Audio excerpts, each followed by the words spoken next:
la visite des fermes au Canada, c'est important de reconnaître que nous sommes sur les terres traditionnelles des Autochtones. AITC du Canada reconnaît la présence des diverses communautés à travers le Canada, y compris les Premières Nations, les Métis et les Inuits. Nous reconnaissons la connexion très profonde que ces peuples ont avec le territoire et les cultures. Nous exprimons notre gratitude sur leur protection de ces terres depuis des générations. ITC reconnaît que reconnaître le territoire traditionnel sur lequel on se trouve n'est qu'un petit pas vers la réconciliation. Nous demandons que tout le monde continue à apprendre davantage sur ces groupes et apprendre au sujet du colonialisme sur cette terre et refléter sur comment chacun d'entre nous pouvons travailler pour la réconciliation. Bonjour, bienvenue tout le monde à notre saison 3 de la visite canadienne. On est ravis, la grande tournée des fermes canadiennes nous demande, je suis Mercedes de Agriculture en classe Canada et je serai votre monitrice. Quelques rappels avant de commencer. Pour ceux qui veulent suivre en français, veuillez utiliser le lien Interprofile qui se trouve dans le clavardage pour accéder au service d'interprétation pour cette session. Que tout le monde se souvienne que c'est un événement éducatif, donc des propos et des comportements inacceptables ne sont pas acceptés. Donc, nous vous demandons de mettre vos questions dans le clavardage afin d'obtenir une réponse. Donc, les informations pour vos livres d'activité apparaîtront à la fin de cette formation. Et on voudrait savoir aussi où vous vous trouvez. On voudrait accueillir notre prochain hôte, Joe et Laurie de Avon Valley Floral en Nouvelle-Écosse. Bienvenue Joe, c'est superbe de voir. Et Laurie qui est au téléphone. Bonjour tout le monde. Alors c'est génial que vous joigniez à nous aujourd'hui. Joe et Laurie, avant de vous passer le contrôle et que vous commenciez sur cette visite, ce serait bien que vous nous parliez un peu de vous et qu'est-ce que vous faites dans votre serre. J'en serais ravi. Bonjour, je m'appelle Joe et je suis présidente de Avon Valley Floral. Donc, je fais beaucoup de choses ici. Il y a des jours que je ne fais que la préparation, on veut, et il y a des jours que j'ai dans les serres pour travailler avec les plantes. Et derrière la caméra aujourd'hui, c'est Laurie. Et Laurie, son travail est de s'assurer que toutes les belles plantes poussent. Je suis désolé, le signal coupe. Merci d'avoir partagé ça. On a quelques problèmes techniques avec votre connexion, mais on a eu la majorité. Donc, on va être conscients de ça avec nous continuons notre visite. Avec d'autres, s'il y a d'autres problèmes techniques, nous allons aviser tout le monde. Donc, je vais laisser la présentation ici et nous allons passer à... pour commencer, quoi. Bon. Aujourd'hui, nous allons parler de comment nous plantons les plants avant qu'ils passent aux serres. Donc, nous allons faire une visite des plantes. Donc, dès le début, quels sont les récipients dans lesquels on doit mettre les plantes? Donc, il faut mettre ça quelque part pour qu'ils puissent croître. Alors, à quoi pensez-vous sert cette grande chose blanche derrière moi? C'est ce qu'on appelle une tour d'un médium sans terre. Donc, c'est très compacté. Et la terre qui s'y trouve, on le met dans cet appareil ici. Et comme vous pouvez voir, c'est énorme, gigantesque. Et donc, cette terre que vous voyez ici est ici à l'intérieur. Et cet appareil, cette machine, donc réduit la taille de la terre, si on veut, pour la mettre en miettes, quoi. Et on le met dans les appareils, les petits pots qu'on voit plus gauche. Et maintenant, on va voir comment ça fonctionne. Donc, Laurie va vous donner une belle prise d'image. Et je vais mettre ici.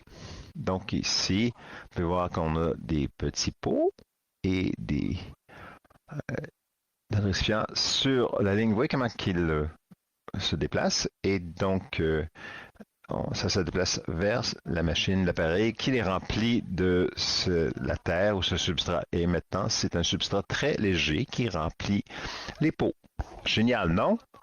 Donc, elle va venir faire un petit tour et nous allons continuer à suivre la ligne, si on veut, de remplissage.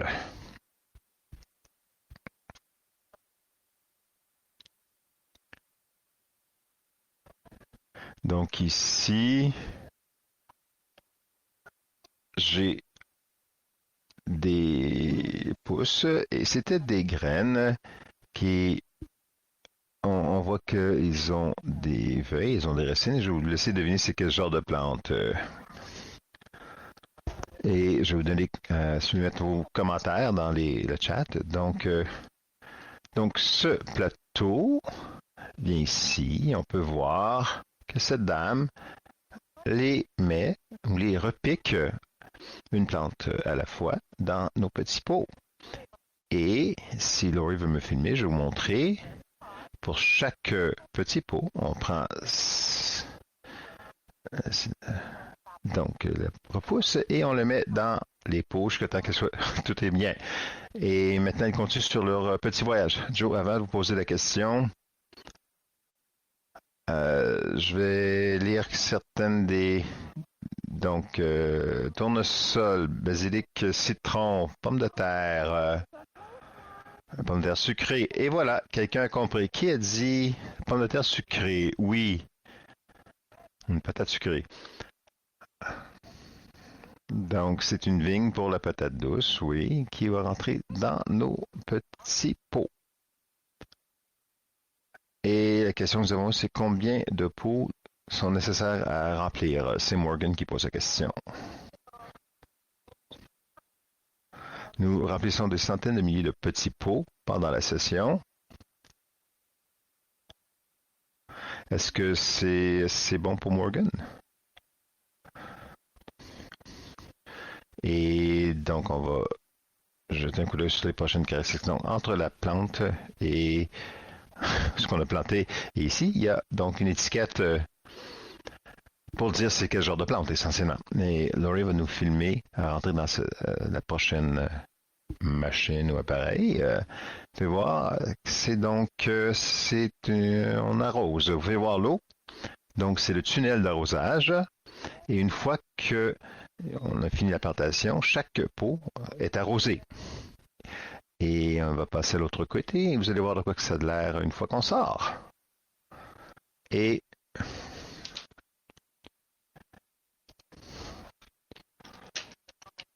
il faut voir que c'est tout mouillé, quoi. Elles ont bien bu et les feuilles sont resplendissantes. Et donc, on enlève du convoyeur et on charge sur un chariot qui sera dirigé vers la serre. Donc, donc, le chariot va nous suivre vers la serre. Mais si vous avez d'autres questions, donc vous avez des questions, on peut passer plus de temps ici.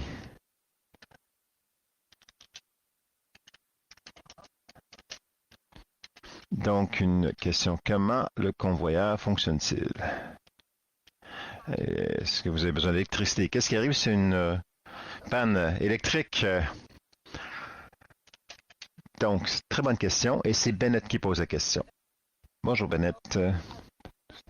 Vous voyez ici, donc oui, il y a l'alimentation pour l'électricité pour le convoyeur et on a l'interrupteur ici. Donc, lorsqu'il y a un manque d'électricité, nous avons une génératrice et c'est énorme, ça fait beaucoup de bruit, donc qui se met en marche dès que l'alimentation électrique est coupée et ça nous donne donc une alimentation électrique dès qu'il y a une panne électrique.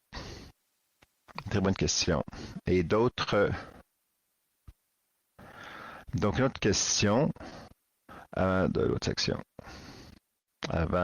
Donc, combien d'eau utilisez-vous chaque jour? Excellente question. Donc, l'arrosage qu'on fait ici, c'est une petite portion de ce qu'on utilise dans la journée. Vous allez voir davantage lorsqu'on passe à la serre. Je dirais qu'on utilise des milliers de litres d'eau chaque jour.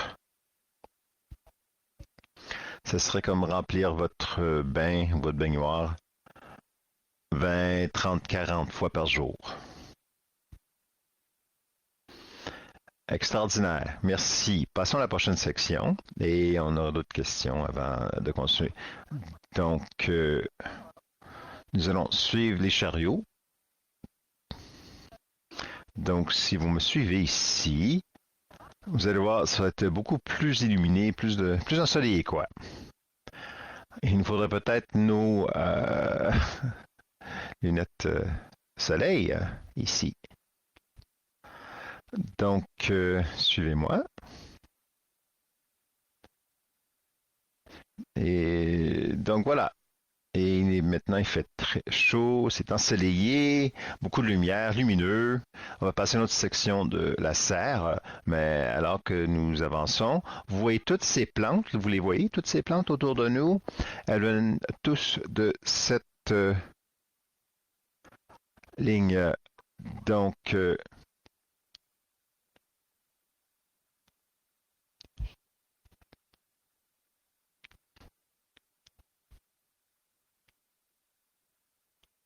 donc nous sommes nous voilà dans une des plus nos plus grandes serres. Vous m'entendez? Oui, on a une question. Qui est là demande combien de plantes pouvez-vous entrer dans votre serre? Donc, cette serre-ci, juste celle-ci, on a beaucoup. Si vous pouvez, Laurie, si vous pouvez peut-être faire le tour. C'est environ un acre donc, c'est 45 000 pieds carrés, plus ou moins. Et chaque plante prend environ un pied carré. Et chaque pied carré est couvert ici, d'espace est couvert. Et même dans les airs, quoi. Donc, il y a plus de 50 000 plantes dans cet espace. Plus de 50 000 dans un acre. Et nous avons plus de 5 acres ici. Donc, on fait le calcul rapidement. C'est quelques centaines de milliers de plantes.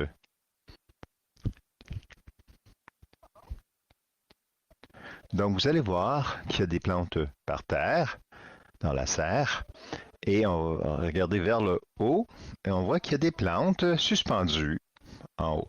Et Mercedes, je crois qu'on avait une question au sujet de l'agriculture, si on veut, verticale. Oui, je pense que c'est une très bonne idée d'en parler maintenant. Et donc, on va en faire quelques-unes d'autres avant de passer à notre pause sur le grain. Je n'ai pas compris. Donc, l'agriculture verticale, c'est-tu l'espace du haut vers le bas. Donc, il y aura donc des rangées, si on veut, de plantes. Et ils sont alimentés absolument par un système d'alimentation d'eau. Ici, on fait juste une couche, quoi. Donc, on fait une couche par terre et une couche en haut sur quelque chose qu'on appelle pas film, j'ai pas compris, je suis désolé. Donc, je vais vous montrer à quoi ça ressemble. Donc, voici donc un tuyau. Donc, c'est la ligne d'alimentation en eau et environ un demi-pouce. Et tous ces petites hoses ici en ressortent et chacune est insérée dans le pot. Et donc, on les met dans les pots et ça alimente ou ça nourrit les plantes. Et ça se passe avec les plantes. Et nous allons avoir deux niveaux pour deux niveaux. Donc, c'est pas vraiment l'agriculture verticale, mais c'est bon pour ce qu'on fait. On va maintenant passer à la deuxième question. Avant de faire cela, je vais vous demander à chacun, est-ce qu'il y a des choses que vous voulez partager, des écoles locales proches de chez vous? Miss Liz de Booker School, si elle est là, on veut la saluer. Et aussi, 2 minutes d'ici, il y a Felmet Elementary. On connaît des gens de là-bas, l'école primaire, donc s'il y a des gens de Windsor, de l'école primaire Windsor, on vous salue. C'est les écoles les plus proches de chez nous. Une autre question. Ensuite, on aura une courte pause et on va poursuivre avec la tournée de la serre. À quel temps de l'année est-ce que vous commencez à remplir la serre? Très bonne question. Est-ce que vous vous souvenez quand il y avait de la neige, il faisait froid, c'était autour de Saint-Valentin? C'est là qu'on a commencé parce que ça prend beaucoup de temps à faire pousser toutes ces plantes à ce niveau. Quand les gens vont chercher leur rose pour la Saint-Valentin, c'est là qu'on commence à remplir nos pots avec les plantes. On va revenir dans une minute. On va parler comment ça fonctionne dans une serre. On se revoit dans une minute.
Très bien, on est de retour.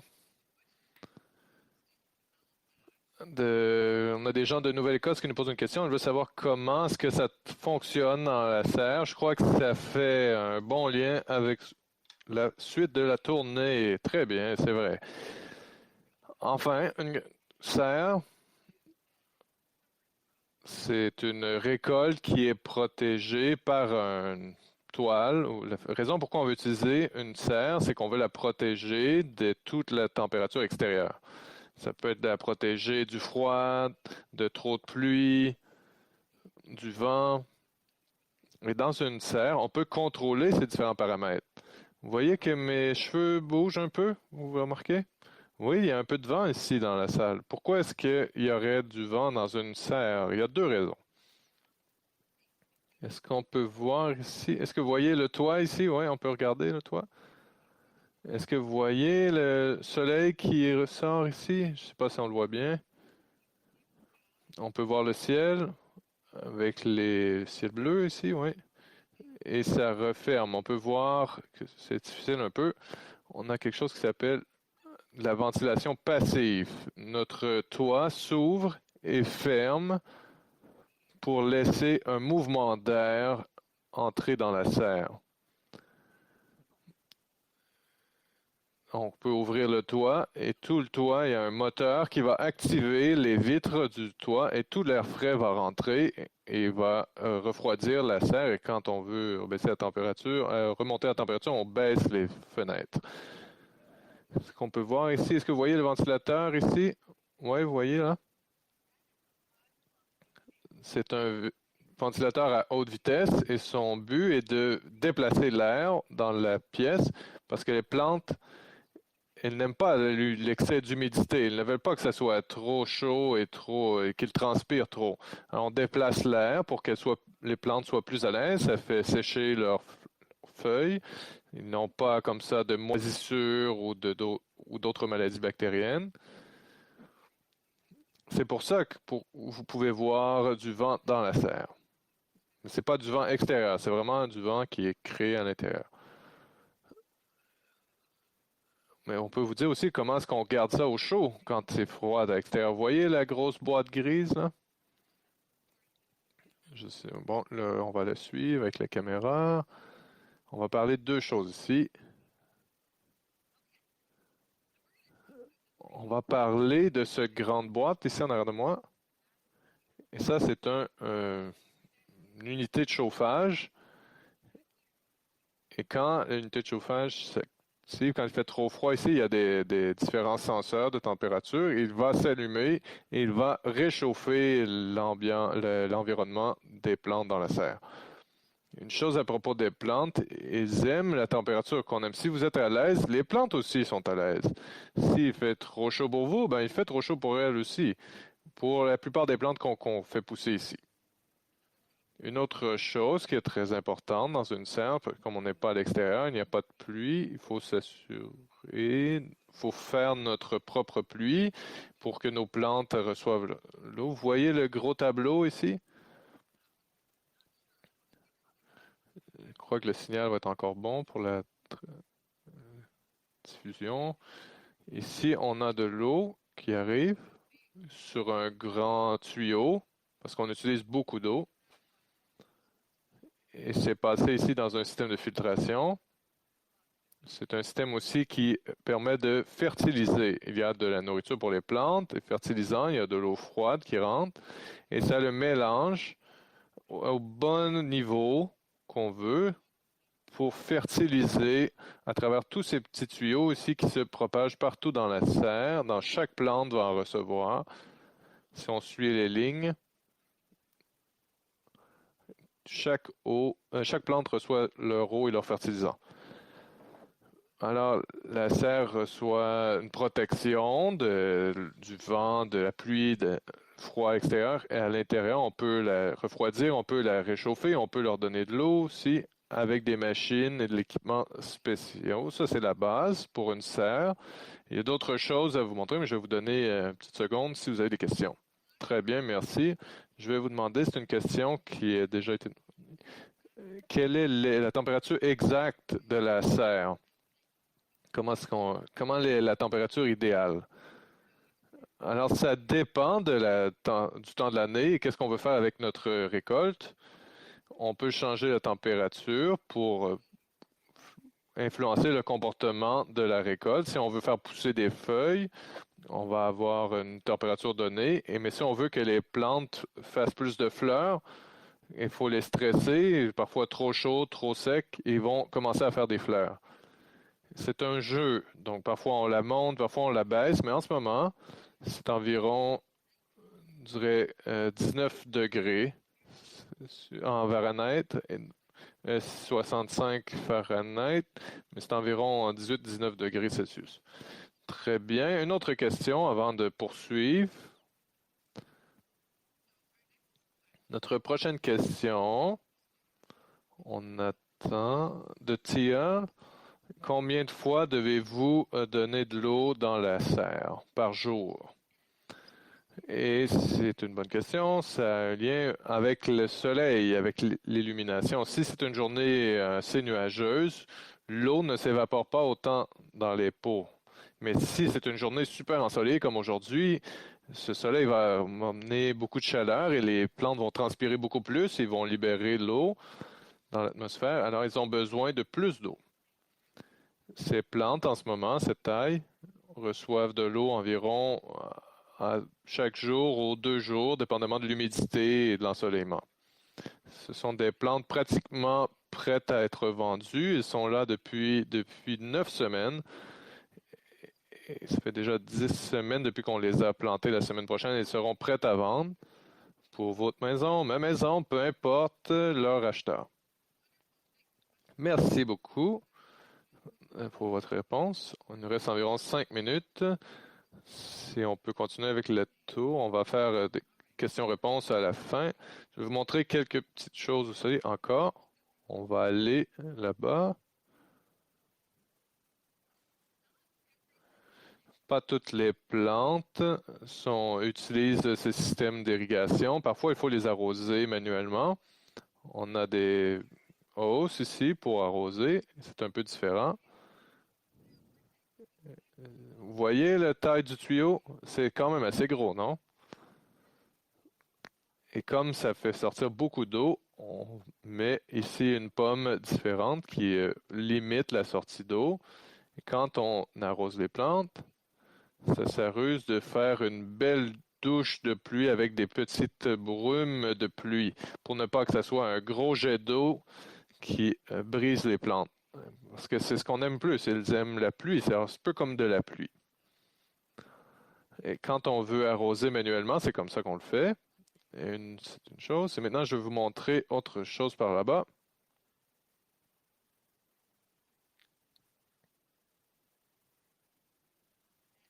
Très bien. Je vais l'amener ici. Vous voyez, ce beau grand chariot et je peux le déplacer seulement par moi-même avec une seule main. Et ça, c'est un chariot pour déplacer les plantes. Quand on veut déplacer des plantes, ça travaille très bien. Quand on veut les déplacer d'une partie de la section à une autre section, on les prend, on les charge et on remplit le chariot et puis on n'a qu'à pousser jusqu'à la destination. Une seule personne peut déplacer des centaines de plantes en une seule fois. Ça, c'est une super technologie qu'on utilise dans notre serre pour déplacer nos plantes. C'est un peu de l'équipement et ça, j'aimerais vous parler aussi des plantes un peu, mais on va s'arrêter pour les questions maintenant. J'ai une super question. Je suis simplement en train de surveiller ce qui se passe dans le clavardage. Ça vient de Lily. Elle veut savoir quelle est votre fleur préférée. Ça, c'est une super question et ça mène à quoi on va parler. Ma fleur préférée, c'est les bégonias. Et on a toute une variété, on a plusieurs variétés de bégonias. Ils poussent très bien, très vite en Nouvelle-Écosse. Une fois qu'ils sont sortis à l'extérieur, ils adorent ça. Ils adorent notre température. Ramène les bégonias à la maison et ça va très bien vivre à leur maison en comparaison d'autres plantes qui n'y vivraient pas si bien.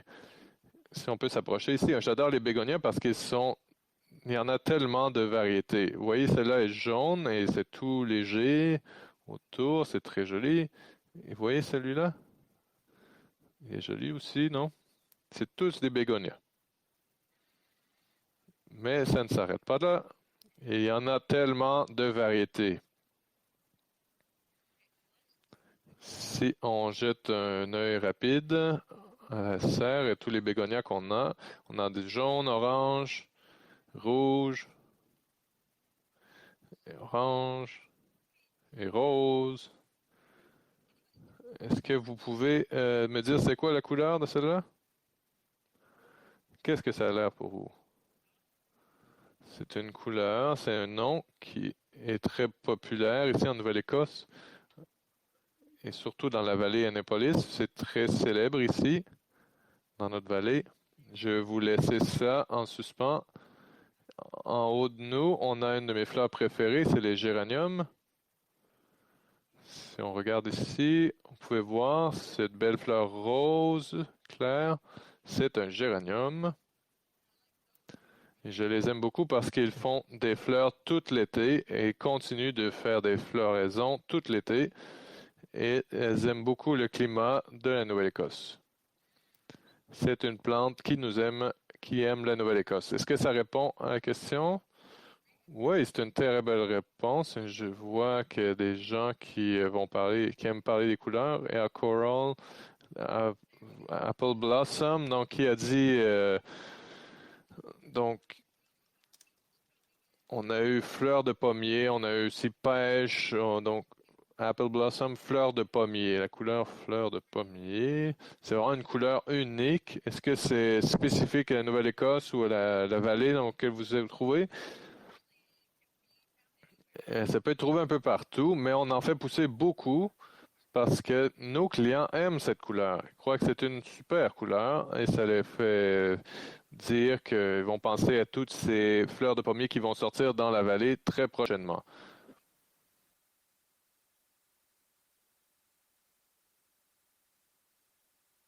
Donc, on va avoir quelques questions de plus parce qu'on approche notre fin. Mais, donc, mettons une autre question. James, savoir pourquoi qu'on appelle ça une serre.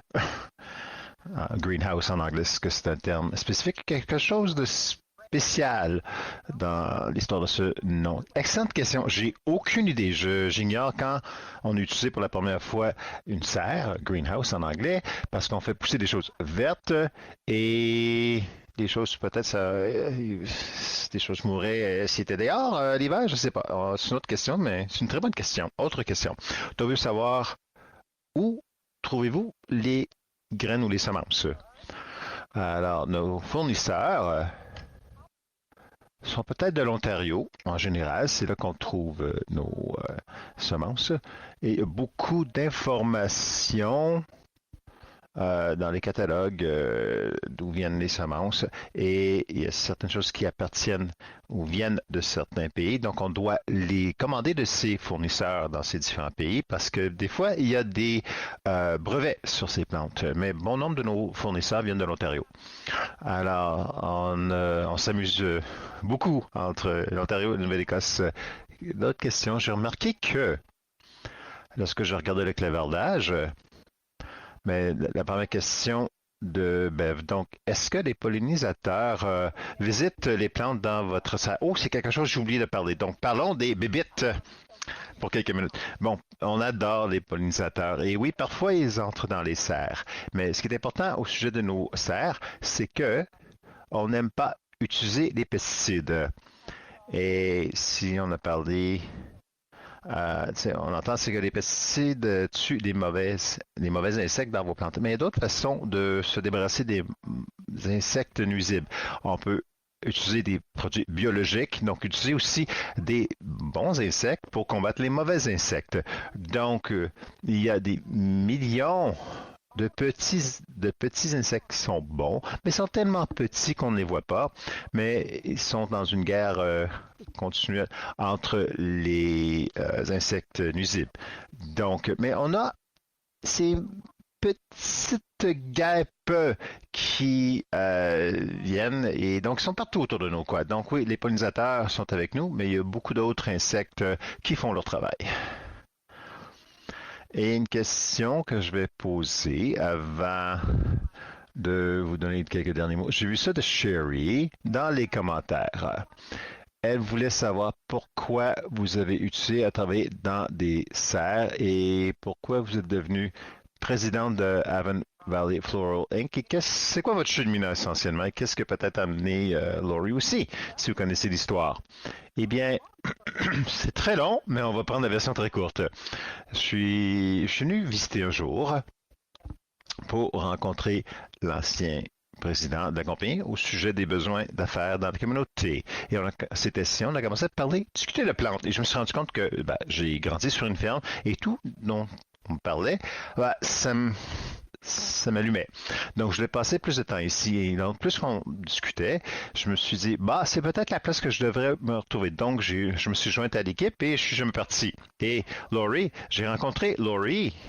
Un jour, on essaie d'embaucher des étudiants pour travail et Laurie était là en faisant la même chose. On a commencé à parler, discuter. Elle s'est rendu compte qu'elle adore également les plantes et elle voulait travailler là où il y avait beaucoup de plantes autour d'elle en tout temps. Donc, elle s'est jointe à nous et on est ravis. Merci d'avoir partagé un peu vos deux histoires. Est-ce qu'il y a quelques derniers mots? Est-ce que vous voulez partager avec tout le monde qui sont avec nous partout au Canada? J'ai jamais comment terminé vraiment. Je pense les plantes sont vraiment, je trouve c'est spécial et je me sens bien autour des plantes. Et je pense que tout le monde se sent, beaucoup de personnes se sentent bien autour des plantes. Et si vous passez une journée so-so, sortez, soyez entouré de plantes, sortez au soleil, vous pouvez, prenez un verre d'eau, allez au soleil, touchez un peu de terre si on veut avec vos pieds et vous touchez une plante, vous allez vous sentir mieux. Moi, je dirais d'aller prendre une marche parmi les plantes, quoi. C'est quelque chose que je dirais. Laurie, vous voulez ajouter quelque chose? Vous avez rien dit. Elle est un peu timide, quoi. Mais soyez dans la nature. Oui, j'adore. Alors, quelques derniers mots, vous voulez dire en termes de... Allez-y. Eh bien, je voulais dire, on n'a pas regardé toutes les plantes qui sont ici. Nous avons des plantes qui sont pour la nourriture et d'autres qui sont décoratives. On peut passer des heures à regarder tout ce qui est ici, mais on n'a pas le temps aujourd'hui, mais je dois inviter n'importe qui voudrait le voir, qui voudrait faire une visite ici, ou leur enseignante voudrait le voir, un instructeur voudrait faire une visite, et appelez-nous et on pourra réaliser la chose. Merveilleux. Merci à tout le monde. Vous êtes rejoints à nous d'ici du Canada. Je sais que j'ai appris beaucoup de nouveautés. C'est extraordinaire de parler avec vous et Laurie en arrière-plan, qui naviguait avec la caméra. Avant de terminer l'épisode aujourd'hui, et c'est Je remercie tout le monde d'avoir attendu patiemment. J'ai hâte de vous annoncer le mot mystère aujourd'hui est système ou de notre système. Merci encore de vous être rejoints à nous pour cet épisode de la grande tournée canadienne de la ferme. On s'est grandement amusé. Merci à vous, Joe et Laurie. Et notre prochain arrêt aurait lieu le 24 avril à midi, heure de l'Est, dans une ferme d'élevage de bovins et de pommes de terre en Alberta. Donc, au revoir pour l'instant et on se revoit bientôt. Au revoir.